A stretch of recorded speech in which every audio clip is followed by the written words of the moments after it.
பாரதி நிகழ்ச்சியோடு இணைந்து கொண்டிருக்கின்றோம். பாரதி நிகழ்ச்சியில் அடுத்த பகுதியான பெண்ணாளுமை பகுதியூடாக இணைந்து கொள்ளப் போகின்றோம்.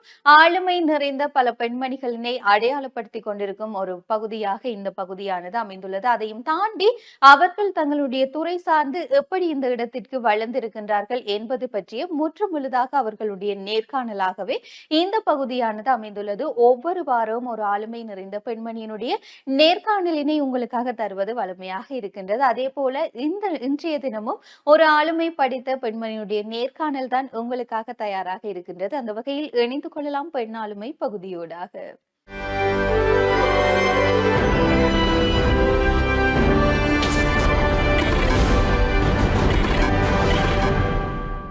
நேர்கள் அனைவருக்கும் காலை நேர வணக்கங்கள். மற்றொரு பாரதி நிகழ்ச்சியில் பெண் ஆளுமை பகுதியூடாக உங்கள் அனைவரையும் இன்றைய காலை பொழுதில் சந்தித்திருப்பதில் மிக்க மகிழ்ச்சி. இன்றைய நாளிலும் பெண் ஆளுமை பகுதியூடாக ஒரு ஆசிரியரை தான் நாங்கள் அழைத்து வந்திருக்கின்றோம். அவரோடு தான் நாங்கள் இன்றைய நாளில் எங்களுடைய பெண் ஆளுமை பகுதி கடந்து செல்ல காத்து கொண்டிருக்கிறது. குறிப்பா ஆசிரியர் தொழில் என்பது ஒரு தொழில் அல்ல, அது ஒரு சேவையாகத்தான் இருக்கிறது. இந்த சேவை தொடர்பான பல்வேறுபட்ட விடயங்களை நாங்கள் நிகழ்ச்சி வாயிலாக கதைக்க காத்து கொண்டிருக்கிறோம்.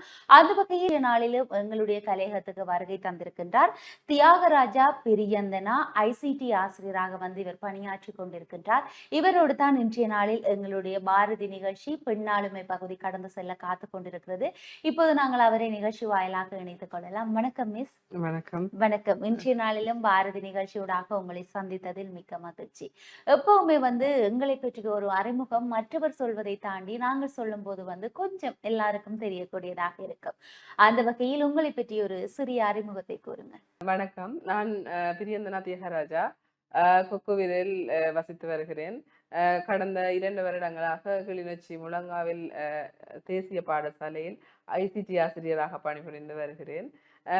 அதை தொடர்ந்து இன்றைய இந்த நேர்காணலுக்கு என்னை அழைத்தமைக்கு பாரதி குழுமம் அனைவருக்குமே நான் மிக்க நன்றியை தெரிவித்துக் கொள்கிறேன்.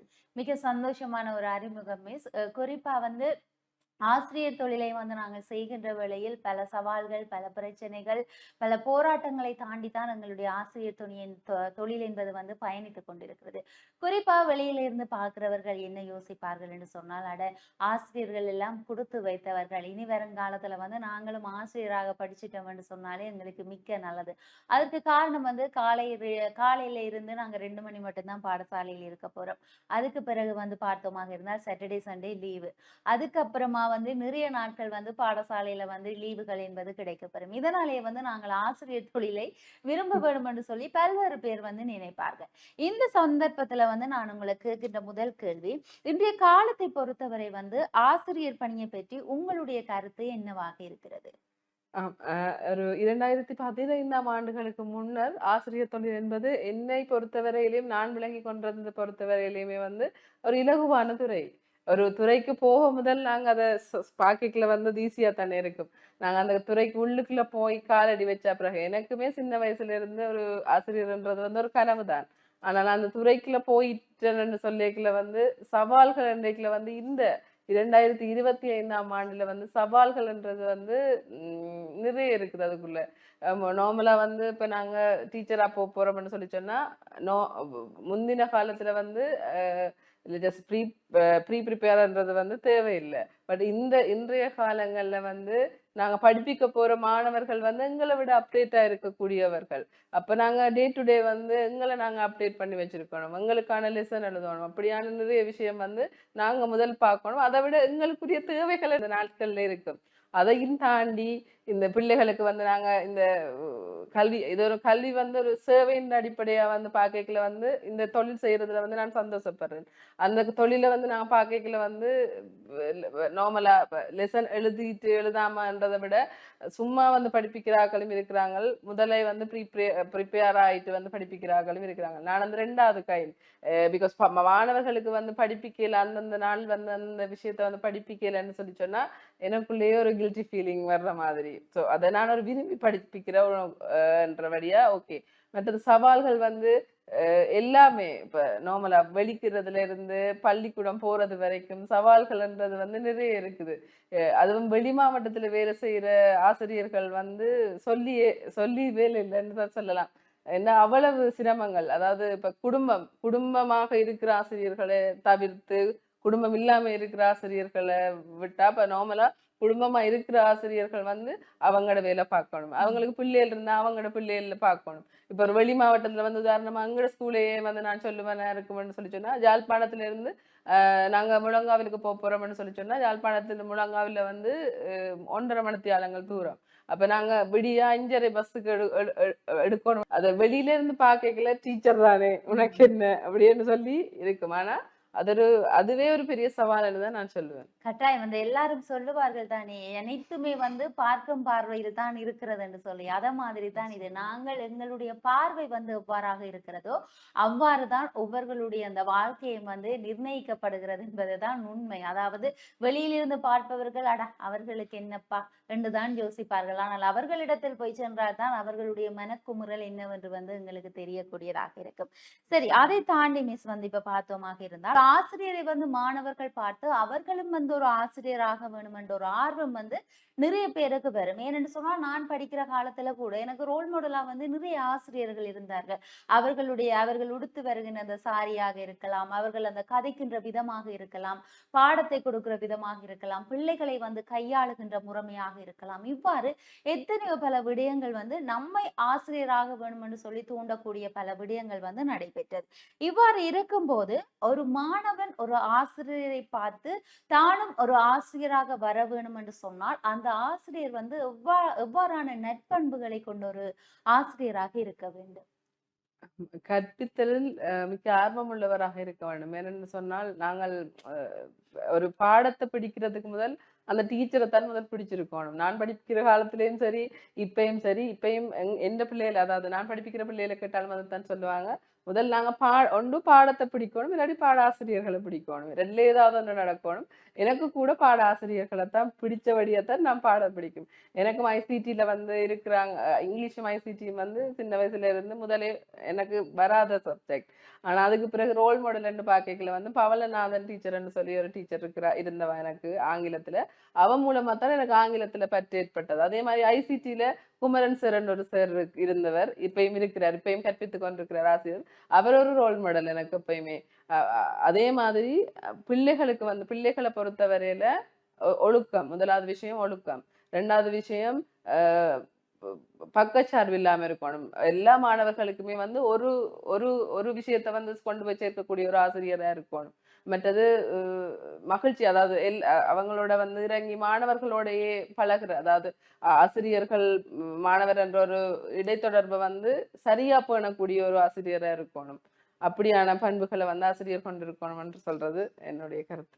சரி, இவ்வாறான விடயங்களை தாண்டி எத்தனையோ துறைகள் இருக்கிறது. ஒவ்வொரு துறைகள்லயும் வந்து ஒவ்வொரு பெண்கள் வந்து தங்களுடைய சாதனைகளை வந்து செய்து கொண்டிருக்கிறார்கள். ஆனால் உங்களை பார்க்கைக்க வந்து நீங்கள் இவ்வளவு தூரம் வெளி மாவட்டத்துக்கு சென்று, யாழ்ப்பாணத்திலிருந்து ஒவ்வொரு நாளும் கிளிநொச்சி பிரதேசத்துக்கு சென்று உங்களுடைய கற்பித்தலை வந்து நீங்கள் கற்பிக்க வேண்டியிருக்கு மாணவர்களுக்கு. இவ்வாறு இருக்கைக உங்களுக்கு கொஞ்சம் சலிப்பாக இருந்திருக்கும். ஒரு காலகட்டத்தில நாம் வேற துறையை வந்து தேர்ந்தெடுத்திருக்கலாம். இவ்வளவு தூரம் டிராவல் பண்ணி பிள்ளைகளோட போராடி மீண்டும் வீட்டுக்கு வந்து அடுத்த நாள் நான் ரெடி ஆகுது என்பது பெரிய ஒரு கஷ்டமாக இருக்கக்கூடிய ஒரு காலகட்டத்துல தான் நாங்கள் இருக்கின்றோம். இவ்வாறு இருக்கைக வந்து நீங்கள் இந்த ஒரு ஆசிரியர் ஆகணும்ன்றதே ஒரு ரோல் மாடலா இருந்த ஒரு ஆசிரியை பார்த்து தான் வந்தீங்க. இவ்வாறு இருக்கைக இவ்வளவு காலத்துக்குள்ளேயும் வந்து ஆசிரியர் பணியை தேர்வு செய்யாமல் வேறொரு பணியை வந்து நான் தேர்வு செய்திருக்கலாம். இந்த ஆசிரியர் பணியை வந்து நீங்கள் தனியே நினைத்ததா? இல்லைன்னு சொன்னால் உங்களை சார்ந்தவர்கள் என்ற விருப்பப்படி நீங்கள் ஒரு ஆசிரியர் ஆனீங்களா? அத பத்தி ஒரு தெளிவுபடுத்தல் சொல்லுங்க. ஆசிரியர் என்பது என்னுடைய விருப்பம் தான். சொந்த விருப்பம் தான். அ முதல் வந்து நீங்க கேட்டதுக்கு இணங்க முதல் நான் யோசிச்சிருக்கிறது தான். அட வேற துறைய நான் தெரிவு செய்திருக்கலாம் தானேன்னு சொல்லி யோசிச்சிருக்கிறேன் தான். ஆனா அதையும் தாண்டி அந்த நாட்கள வந்து மாத்துறதுக்கு வந்து காரணமும் மாணவர்கள் தான். நான் ஒரு சலிப்பா வந்து ஸ்கூலுக்கு போயிட்டேன்னு சொல்லி சொன்னேன். சலிப்பா வந்து பாடசாலைக்கு சென்றுட்டேன், வகுப்பறையில இருந்துட்டேன்னு சொல்லி சொன்னா, மாணவர்கள் என்னை சார்ந்த மாணவர்கள், எனக்கு பிடிச்ச மாணவர்கள் என்ன வந்து சுத்திட்டு, "என்ன நடந்தது டீச்சர்?" அப்படின்னு சொல்லி கேட்பாங்க. அத வச்சு நான் பார்க்கையில என்ன அறியாமலே ஒரு புத்துணர்வு வந்து ஏற்படும். அது அப்பைக்குள்ள நான் யோசிச்சிருக்கிறேன். இது ஒரு காட் கிஃப்டான ஒரு ஒரு தொழில். அதையும் தாண்டி இது ஒரு சேவை மனப்பாங்கு. ஒரு சேவை மனப்பாங்குன்னு சொல்லிக்கல, அ நார்மலா படிப்பிச்சு முதல்ல நான் சொன்ன மாரி தான். நார்மலா படிப்பிச்சுட்டு போற ஆட்களும் இருக்குது. அது இறங்கி அதாவது உயிர்ப்பா அந்த கற்பித்தல வந்து அந்த 40 நிமிஷம் வந்து உயிர்ப்பா வச்சு படிப்பிக்கிற ஆட்களும் இருக்குது.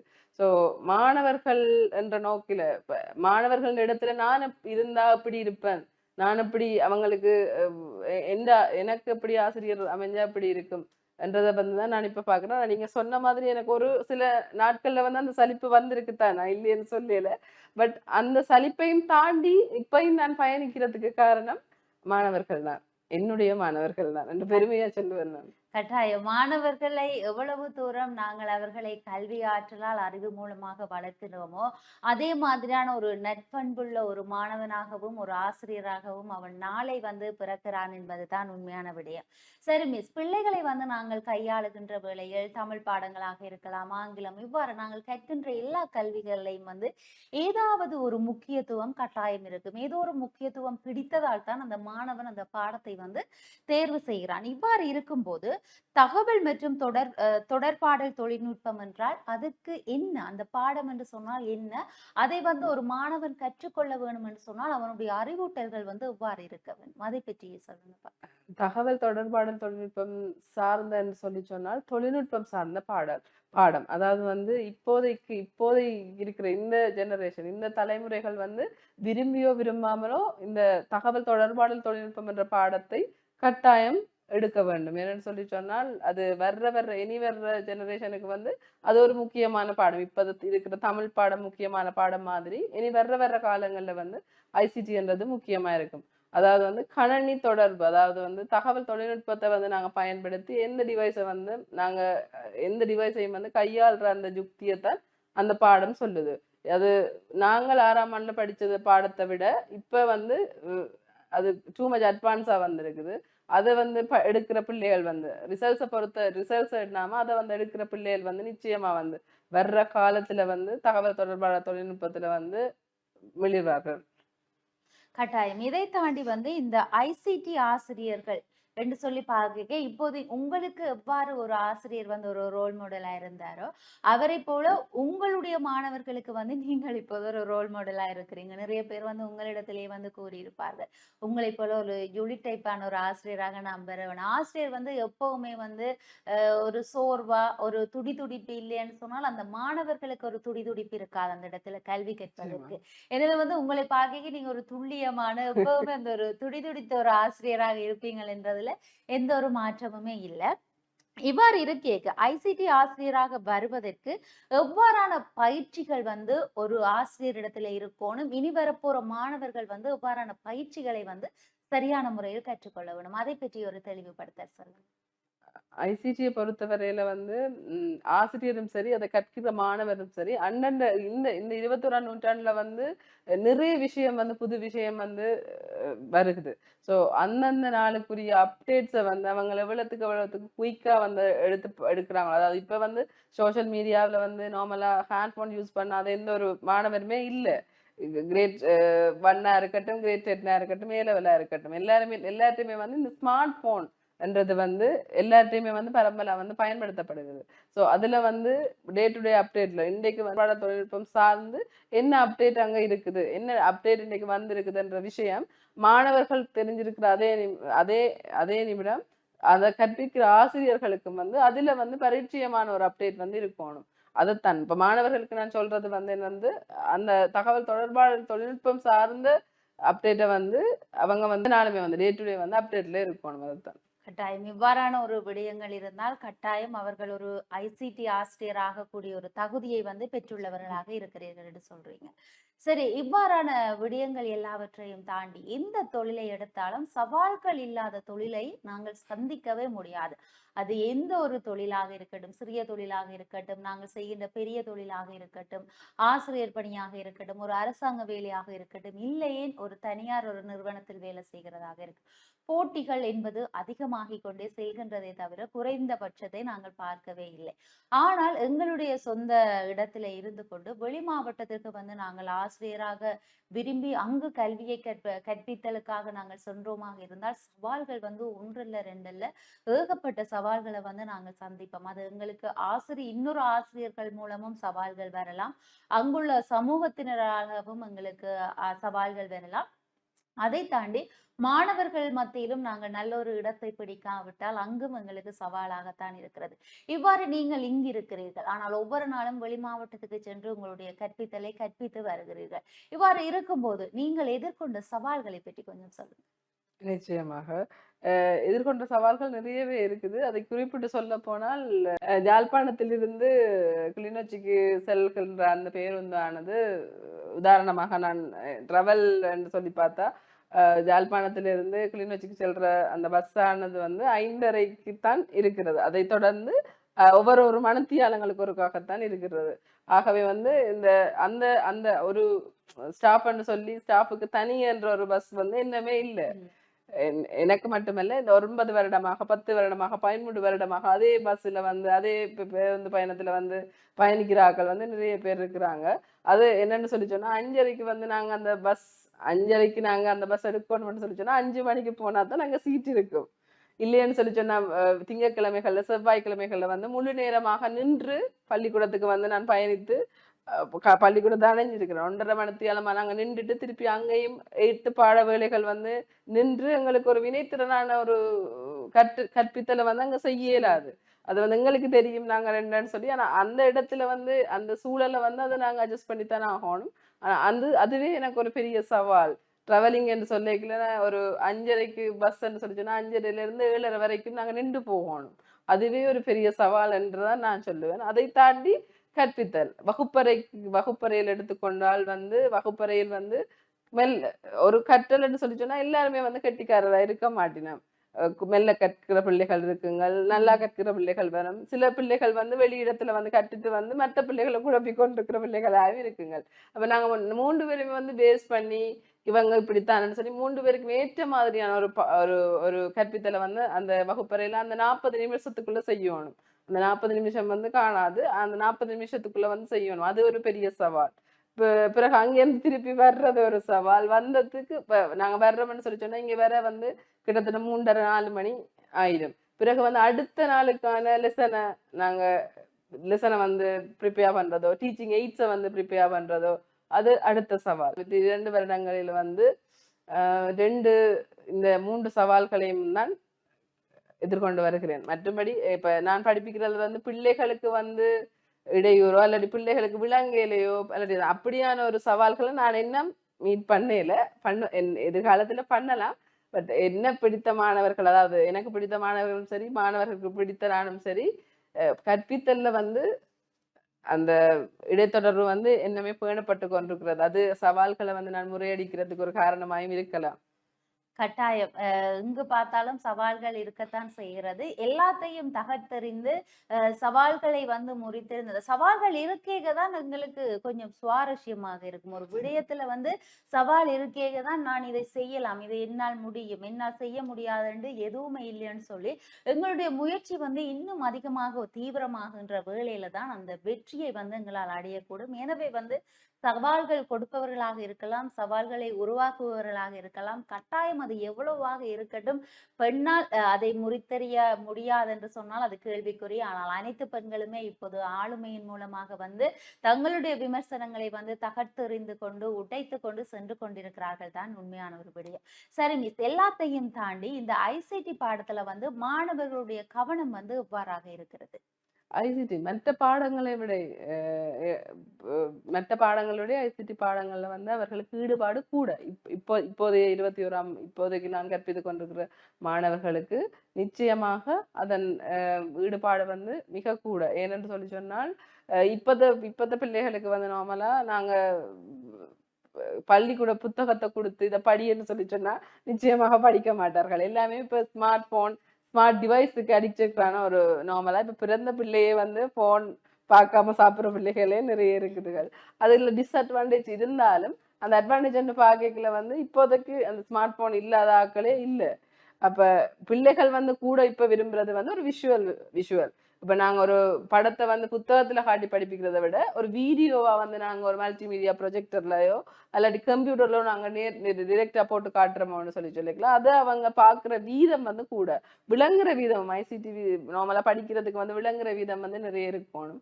ஸோ ஐசிடியை பொறுத்த வரையில பிள்ளைகளுக்கு வந்து ஒரு விஷயத்த வந்து உடனே கொண்டு போய் சேர்க்கிற அந்த வழியை வந்து இந்த தகவல் தொடர்பான தொழில்நுட்ப துறை நிச்சயமாக கொடுக்குது. அது வந்து இவ்வாறு இருக்கும் போதே வந்து இந்த பிள்ளைகள் அதிகமாக வந்து விருப்பம் செலுத்துகிறார்கள் இந்த yeah. பாடத்திலேன்னு தான் சொல்ல முடியும். ஏன்னு சொன்னால் நாங்களும் சரி நீங்களும் சரி படித்த காலகட்டங்கள் வந்து வேறு. இப்போது இருக்கக்கூடிய பிள்ளைகள் வேறு, இனி வரக்கூடிய ஜெனரேஷனும் வந்து வேறாக இருக்கும்போது அவர்கள் ஒரு விடயத்தை படத்தின் மூலமாக காட்டுவதை விட அதை வந்து ஒரு காணொளி மூலமாக நாங்கள் காட்டுகின்ற வேளையில் அவர்களுக்கு இன்னும் ஆர்வம் வரும். இதை பற்றியான இன்னும் பல விடயங்களை வந்து நிச்சயமா. தெரிந்து கொள்ள வேண்டும் என்றதுக்காக. சரி, அடுத்தது வந்து உங்களுடைய ஒரு பெரிய ஒரு விடயம் இருக்கிறது. நீங்கள் இவ்வாறான ஒரு சவாலான ஒரு தொழிலை செய்து கொண்டு ஒரு கவிதை ஆசிரியராக வர வேண்டும் என்ற ஒரு ஆர்வம் உங்களுக்குள்ளே உருவாகியுள்ளது. ஆனால் நீங்கள் இந்த பாரதி நிகழ்ச்சியில் வந்து அந்த விடயத்தை கூறியிருக்கிறீர்கள். குறிப்பா சொல்லப்போனா நிலா என்கின்ற ஒரு பெயரில் வந்து உங்களுடைய கவிதை தொகுப்பு வந்து முடிவு பெற்றுக் கொண்டு வருகிறது. அதனுடைய வெளியீடுகளும் வந்து வரக்கூடிய சில நாட்கள்ல வந்து நடைபெறும் என்பது உண்மை. ஆனால் அந்த விடயத்தை இந்த நிகழ்ச்சியில வந்து நீங்கள் சொன்னது நல்ல ஒரு விடயம். ஏனென்று சொன்னால் ஒரு ஆளுமைக்கு ஆளுமை சேர்த்தது போல் இருக்கிறது. அந்த சவால்கள் இருந்தாலும் நேரங்கள் நமக்கு கிடைக்காவிட்டாலும் இன்னொரு துறையில் நாங்கள் சாதிப்போமே என்று சொல்லி அந்த நேரத்தை வந்து சரியாக நீங்கள் பயன்படுத்துகிறீர்கள். சரி, இந்த இவ்வாறான ஒரு சவாலான நேரத்திலும் ஒரு சவாலான தொழிலுக்கு மத்தியிலும் நீங்கள் ஒரு கவிதை எழுத வேணும், ஒரு கவிதை ஆசிரியராகவும் நான் வர வேணும். இந்த கவிதையில் உங்களுக்கு நாட்டம் ஏற்படுவதற்கான காரணம் என்ன? அதை பற்றி கொஞ்சம் சொல்லுங்க. கவிதை என்றது நான் தற்செயலாக ஒரு மிதித்த துறை என்றுதான் சொல்ல வேண்டும். அஹ் எனக்கு தெரிந்து 10ஆம் ஆண்டு நினைக்கிறேன். 10ஆம் ஆண்டுல ஒரு கவிதை போட்டி ஒன்று நடந்தது. வாசிப்பு தினத்தை முன்னிட்டு யாழ்ப்பாணம் நூலகத்துல நடந்தது. அந்த அந்த கவிதையில வந்து எனக்கு நான் முதலே சொன்ன மாதிரி என் ரோல் மாடல்னு சொல்லி சொன்ன அந்த பவன்நாதன் மிஸ் தான் என்னை கூப்பிட்டு, சரி நீ சும்மா போயிட்டு எழுதிட்டு வா என்று சொல்லி அனுப்பி விட்டா. நானும் போனான், போயிட்டு எழுதிட்டு வந்துட்டு பார்த்தா ஒரு 2 வீக்ஸ்ல வந்து ரிசல்ட்ஸ் வந்துட்டுது. ஸோ ரிசல்ட்ஸ் வந்தோடனே எனக்கு அதை பற்றின ஒரு ஈடுபாடு இல்லை. நான் எழுதினதையே மறந்துட்டேன். ரிசல்ட்ஸ் வருது, ஃபர்ஸ்ட் ப்ரைஸ் நான் தானேன்னு சொல்லி ஃபர்ஸ்ட் ப்ரைஸ் நான் தானேன்னு சொல்லி ப்ரைஸ் கிவிங்கு கூப்பிட்டாங்க. ஸோ அப்பயும் எனக்கு ஓகே ப்ரைஸ் கிவிங்கு கூப்பிடுறாங்கன்னு சொல்லிட்டு தான் நான் போனேன். அங்க போய் பார்த்தா ஃபர்ஸ்ட் ப்ரைஸ் எனக்கு தான். அதுல cash prize 20,000 plus certificate medal. அது எனக்கு ஒரு பெரிய ஒரு திருப்பம். அதுல இருந்து கவிதைக்கு அதுல இருந்து கவிதை என்று சொல்லி சொன்னா எனக்கு விருப்பம். அதுல இருந்து தான் நான் எழுத தொடங்கினேன். எழுத தொடங்கி இந்த நிலா வரும் வரைக்கும் என்ன கூட்டி கொண்டு வந்தது அந்த முதல் படிதான். கட்டாயம். இந்த கவிதை என்று சொல்லி பார்க்க நாங்கள் எத்தனையோ விடயங்களை வந்து வைக்கலாம். ஒன்றில் அப்பா, அம்மாவை நோக்கி நாங்கள் எழுதியிருக்கலாம். இல்லை என்று சொன்னால் ஒரு ஒரு இயற்கையை சார்ந்து நாங்கள் எங்களுடைய கவிதை ஆரம்பத்தை வந்து தொடங்கி இருக்கலாம். ஆனால் நிலா என்கின்ற ஒரு பெயர் ஒரு ஒரு இரவை ஒரு வர்ணிக்கின்ற மாதிரியான ஒரு இடம். ஆனா நிலவை பிடிக்காதவர்கள் யாரும் இல்லை. நிலவை பற்றி பேசப்போனால் நிலவை எல்லோருமே வந்து ரசிக்கின்றோம். ஆனால் அருகினில் போனால் அதை யாராலையுமே வந்து கண் கொடுத்து பார்க்க முடியாதுன்னு சொல்லி கூட நாங்கள் பல கவிதைகள் படித்திருக்கிறோம். இந்த கவிதை தொகுப்புக்கு வந்து நீங்க நிலா என்று சொல்லி இந்த பெயர் வைத்தமைக்கான என்ன காரணம்? ஏதாச்சும் சுவாரஸ்யமான விடயம் இருக்கிறதா? சுவாரஸ்யம் வந்து நிலா என்றது வந்து இயற்கையோட சம்பந்தப்பட்டது. நான் எழுதுற கவிதைகள் வந்து கூட சிறுவர்களையும் இயற்கை மையமாக வைத்துத்தான் சிறுவர்கள் இயற்கை தனிமையை மையமாக வைத்துத்தான் கவிதைகள் எழுதுறேன் நான். அதுல பார்க்கல அந்த தனிமையையும் கவிதையும் வச்சு பார்க்கல, தனிமையும் இயற்கையும் வச்சு பார்க்கல அந்த நிலா என்றது வந்து எனக்கு பொருத்தப்பாடா இருந்தது. அதுல விஷயம் வந்து ஏன் அப்படி எடுத்த நான் என்றது வந்து புத்தகத்துல வெளிவரைக்குல அது தெரிஞ்சு கொள்ளட்டும். இப்ப நான் சொன்னா அதை நானே உடைச்ச மாதிரி போயிடும். சரி, இப்ப இயற்கையை பிடிக்காதவர்கள் யாருமே இருக்க முடியாது. அது சார்ந்து வந்து உங்களுடைய கவிதை தொகுப்பு என்பது வெளிவரப் போகிறது என்பது ஒரு மகிழ்ச்சி தரக்கூடிய ஒரு விடயமாக இருக்கிறது. இனி வரப்போற காலத்துல நீங்களும் ஒரு கவிதை ஆசிரியராக வர வேணும்னு சொல்லி இந்த நிகழ்ச்சியூடாக, ஏன்னு சொன்னால் ஏற்கனவே நீங்கள் ஒரு ஆசிரியர். அதை தாண்டி இன்னொரு துறையில் வந்து ஒரு கவிதை ஆசிரியராக வரப்போகிறீர்கள். அதற்கு எங்களுடைய பாரதி நிகழ்ச்சியூடாக உங்களுக்கு நாங்கள் வாழ்த்துக்களை பரிமாறிக்கொள்கின்றோம். ஆசிரியர், அதை தாண்டி ஒரு கவிதை ஆசிரியர். இவ்வாறான விடயங்களை தாண்டி ஒரு 3வது ஒரு பரிமாணத்தில் வந்து நீங்கள் காலடி வைத்திருக்கிறீர்கள். ஏற்கனவே வந்து அதனுடைய பல விழாக்கள், பல பெருமை பாராட்டும் விடயங்கள் எல்லாமே வந்து முடிவு பெற்றிருக்கிறது. என்று சொல்லி பார்க்க வந்து நீங்கள் ஒரு பாடல் ஆசிரியராக கூட இருக்கிறீர்கள். இந்த வயதில் உங்களால் எத்தனையோ விடயங்களில் சாதிக்க முடியுமோ, அத்தனை விடயங்களும் வந்து இந்த கலைத்துறை சார்ந்தே செல்கிறது என்பதுதான் உண்மையான விடயம். அவ்வளவுத்துக்கு உங்களுக்கு இந்த கலையில் ஒரு ஈடுபாடு இருக்குன்னு தான் சொல்லலாம். சரி, நீங்கள் ஏற்கனவே வந்து 2, 3 பாடல்களை வந்து வெளியிட்டிருக்கிறீர்கள். அது எங்களுடைய புலம்பெயர் தேசமாக இருக்கலாம், எங்களுடைய யாழ்ப்பாண பிரதேசமாக இருக்கலாம். இவ்வாறு ஒவ்வொன்றிலும் வந்து இருக்கிறது. அது சார்ந்த கொஞ்சம் விடயங்களை சொல்லுங்க. பாடலாசிரியர் என்ற ரீதியில வந்து அதுவும் தற்செயலாக நீடித்த துறைதான். பாடலாசிரியர் பாடலாசிரியர் என்ற ரீதியிலே வந்து நான் முதலா வந்து எழுதின பாடல் வந்து ட்ரெடிஷனல் சாங், டிவோஷனல் சாங், அதாவது ஆஞ்சநேயருக்குரிய பாடல் என்று சொல்லி அது பெரும்பாலுமே எல்லாரிலையும் இருந்து பெரிய வரவேற்பு பெற்றதா அமைஞ்சிருந்தது அந்த பாடல். அதுக்கு பிறகும் என்ன வந்து அந்த பாடல் சார்ந்து அந்த துறைக்குள்ள கொண்டு வந்தது வந்து எங்களோட கிளப் மெம்பர்ஸ் தான். நான் வந்து சுன்னாகம் ரோட்டட் கழகத்துல வந்து தலைவராக கடமையாற்றினான் கடந்த வருடம். அப்ப அதுல இருந்து தான் அந்த ஃப்ரெண்ட்ஸ் தான் என்ன முழுக்க முழுக்க கொண்டு வந்தது வந்து அது சரி உன்னாலே முடியும், பாடல் எழுத முடியும் என்று சொல்லி எழுத வச்சு பிறகு அடுத்த பாடல் வந்து நான் எழுதினது வந்து பூவன் மதீசன் இசையமைப்புல வந்து எழுதினது வந்து நோர்வே ஒஸ்லோ முருகன் என்ற ஒரு கோயில்ல வந்து நோர்வே கோயில்ல வந்து குடமுழுக்கு நடந்தாண்டு என்ன வந்து ஸ்பெஷலா நீங்க தான் எழுதணும்னு சொல்லி என்னட்ட கேட்டு வந்த பாடல் அதை எழுதினேன். கடவுள் சார்ந்த பாடல் எழுதி கொண்டிருக்கல இப்ப எனக்கு வந்து நிறைய வாய்ப்பு வந்திருக்குது காதல் சார்ந்து ஈழத்து சார்ந்து பாடல்கள் எழுத. இப்ப நான் எழுதி கொண்டிருக்கிறேன், ஒர்க் பண்ணி கொண்டிருக்கிறேன். அது வந்து என்ன முடிவடையல. அது முடிவடைஞ்சோடனே இனி வர்ற காலங்கள்லயும் ஈழத்து பாடல் வெளிவரும். அதை நீங்க எதிர்பார்க்கலாம். கட்டாயம். ஏற்கனவே வந்து நீங்கள் இந்த கடவுளுக்குரிய பாடல்களை தான் வெளியிட்டிருக்கிறீர்கள் உங்களால் முடிந்த அளவு. ஆரம்ப பாடல் வந்து நீங்கள் எழுதுகின்ற வேளையில் கொஞ்சம் வந்து உங்களுக்கு ஒரு பதற்றமாக இருந்திருக்கும். என்னை தேடி இவ்வாறான வரிகள் வந்திருக்கிறது. இதைத் தொடர்ந்து அந்த பாடலை வந்து எழுதி என்னால் வெளியிட்டு அது சரியான ஒரு நல்ல ஒரு வரவேற்பை பெறுமா என்கின்ற ஒரு கேள்விக்குறி வந்து உங்களுடைய மத்தியில் இருந்திருக்கும். ஆனால் அந்த பாடல்கள் எல்லாமே வந்து உங்களுக்கு சக்சஸ்ஃபுல்லா வந்து அமைஞ்சிருக்கு. அதை பற்றி நீங்க எப்படி ஃபீல் பண்றீங்க? அதான் நான் எழுத முதலே நீங்க கேட்ட மாதிரி பெரிய சவால்கள் இன்றைக்குல வந்து இந்த துறையில வந்து நான் நிறைய சவால்களை எதிர்கொண்டிருக்கிறேன். இப்ப நார்மலா வந்து சிங்கரோ ஒரு பாடலை நாங்க வெளியிட போறோம்னு சொல்லி சொன்னா டிரெக்டர் சரி, ப்ரொடியூசர் சரி, லிரிக்ஸிஸ்ட் சரி, அதுல மியூசிக் கம்போசர் சரி, அது எல்லாமே வந்து அந்த நேரத்துல எனக்கு அமைஞ்சிட்டுதுன்னு தான் சொல்லணும். ஃபர்ஸ்டா எனக்கு வந்து என்ன பாடலுக்கு வந்து என்ன பாடலுக்கு வந்து குரல் கொடுத்தது வந்து ஜெயந்தன் விக்கி என்ற ஒரு சிங்கர் தான். அவருடைய பாடல் வந்து அவருடைய குரல் வந்து அவ்வளவு இனிமையா இருக்கும். இந்த குரலுக்கு வந்து அது இந்த பாடலுக்கு வந்து அது பொருந்தி இருக்கும். சோ அவர் வந்து ஜெயந்தன் விக்கி என்றவர் தான் அந்த பாடல் வந்து ஃபேமஸ் ஆயினது. கட்டாயம். நீங்கள் கொடுக்கப்பட்ட ஆரம்பமே வந்து உங்களுக்கு சக்சஸ்ஃபுல்லா அமைஞ்சது என்பது வந்து பெரிய ஒரு பாராட்டக்குரிய ஒரு விடயமாகத்தான் இருக்கிறது. சரி, 3 துறைகளில் வந்து சாதிக்கிறீர்கள். அதில் 2 துறையில் வெற்றி கண்டுவிட்டீர்கள். இனி இந்த கவிதை துறையில் வந்து உங்களுடைய சாதனைகள் மென்மேலும் வளர வேணும். நாங்கள் பல நிகழ்ச்சிகளினூடாக உங்களை மீண்டும் இந்த இடத்துல வந்து சந்திக்க வேணும் என்று சொல்லி ஒரு மனமார்ந்த ஒரு சந்தோஷத்தோடையும், ஒரு நன்றிகளையும் வந்து உங்களுக்காக தெரிவித்துக் கொண்டு, இன்றைய நாளிலும் எங்களுடைய பாரதி நிகழ்ச்சியூடாக ஆசிரியராக இருக்கக்கூடியவரோடு நாங்கள் பல்வேறுபட்ட விடயங்களை நிகழ்ச்சியூடாக கதைத்திருந்தோம். இவை அனைத்துமே வந்து பார்த்து கொண்டிருக்கக்கூடிய மக்களுக்கு வந்து தேவையான கருத்துக்களை மட்டுமே வழங்கி இருக்கிறது. நல்ல ஒரு வழிகாட்டலுக்குரிய மாணவர்களுக்கான ஒரு நல்ல வழிகாட்டல் என்றும் நாங்கள் சொல்லலாம். இதுபோல் அடுத்த வாரம் இன்னொரு பாரதி நிகழ்ச்சியூடாக உங்கள் அனைவரையும் சந்திக்கும் வரையில் தொடர்ந்தும் டான் தமிழொலி நிகழ்ச்சிகளோடு இணைந்து கொள்ளுங்கள் என்பதை கூறிக்கொண்டு உங்களிடத்திலிருந்து விடைபெற்று செல்லும் நான் ஈஸ்வரன் சுரேகா. நன்றி, வணக்கம்.